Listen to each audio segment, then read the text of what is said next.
You have two options today: Covishield or Covaxin. Get anyone that you can. It is actually very clear about that, and both of them have been shown to be equally effective, equally protective.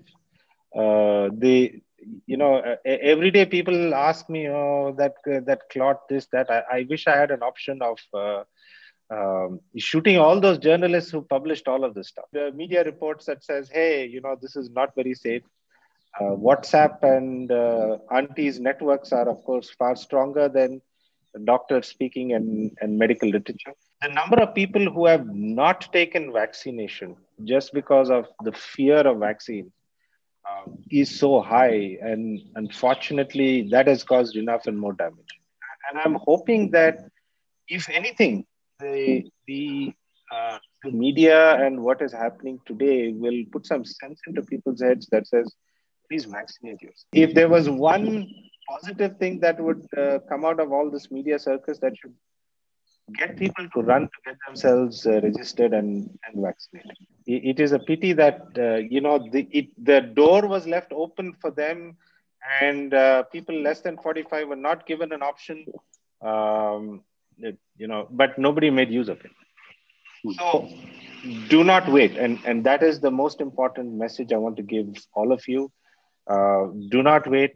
Get vaccinated. It really doesn't matter, Covishield or Covaxin. Just to let you know that there are tremendous pressures on as far as vaccine availability is concerned from Covishield and Covaxin. So Mumbai faced acute shortage. Bangalore, for instance, they are a few days they're giving Covishield, few days they're giving Covaxin. It really doesn't. It really doesn't matter. Get whatever you can and do it quickly. Do not wait for, Pfizer will come, Moderna will come. Sure, they'll come. That's fine. You can take a booster dose later on if that is okay. It is important for us to protect our people, our families, and ourselves now. We'll worry about the Yeah. availability of other vaccines later.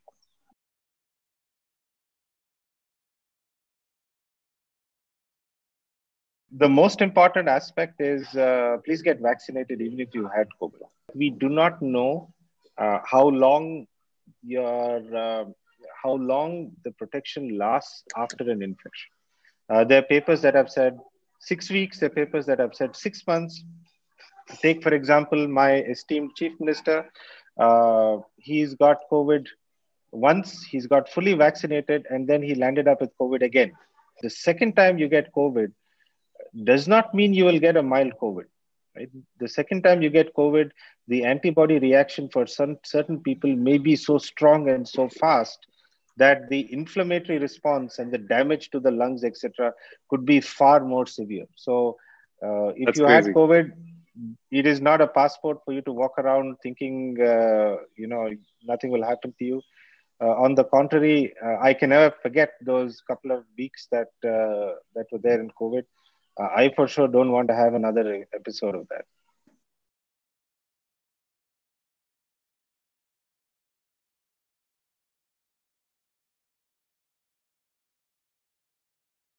There's not enough data on that. And a month after you are done and over with COVID, you can go ahead and get vaccination without a problem. As long as you're completely recovered with no complications, there is absolutely no issues or hazards of getting vaccinated. 1 month is enough. Again, imperfect science. Some people would say 3 months because they have a little bit more protection. But with newer variants, etc., coming in, I would suggest a month later at least to go ahead and get vaccinated.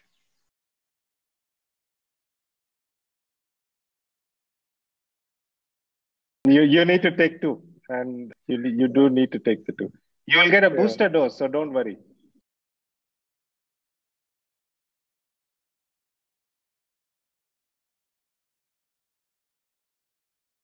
They should wait if they've developed COVID in between the first and second jab.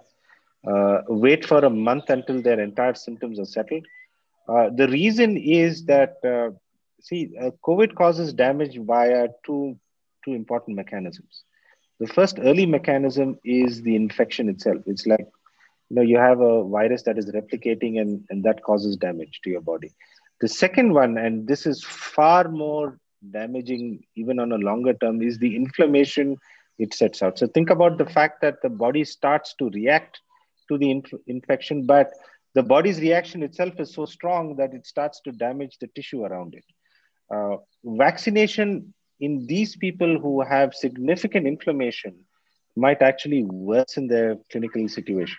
So the second jab, that is when you have to make sure that you're entirely fine for a month and then go ahead and get it. Even if it is delayed by a month there onwards, it is not an issue.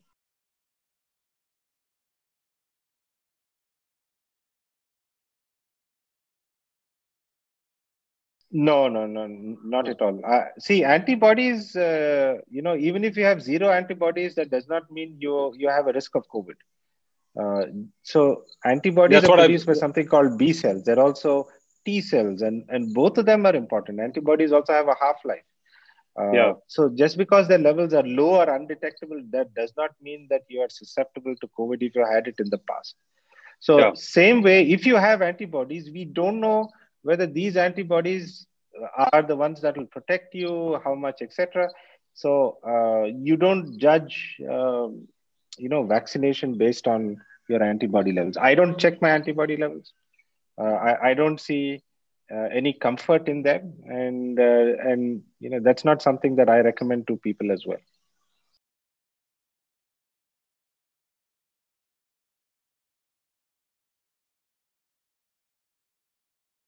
It does both. It reduces the chances of transmission post vaccination, which is a very important mechanism, and it reduces your chance of getting severe COVID. And different vaccines have different profiles on that.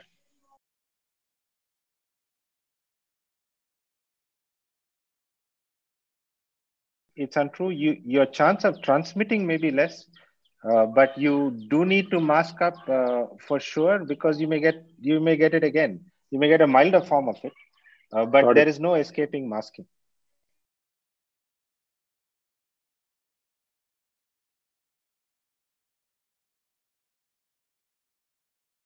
Absolutely, that there's no drop in immunity during one's menstrual cycle. Right? It only drops when the bleeding is extraordinarily heavy. If you're having menorrhagia or some other acute symptom, um, but beyond that, normal periods and cycles have zero effect on immunity.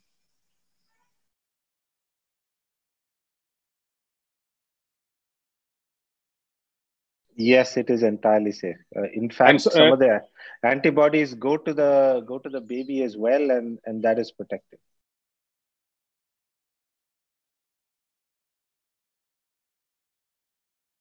Lesser amount of data on pregnancy, Karthik. That is something that you need to confirm before you get vaccinated.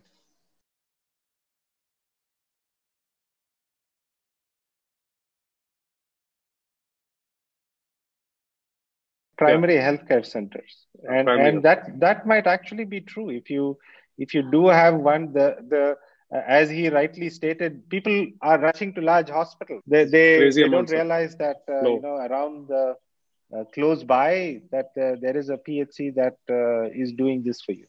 So I would go to any place that is closest to you with the least crowd.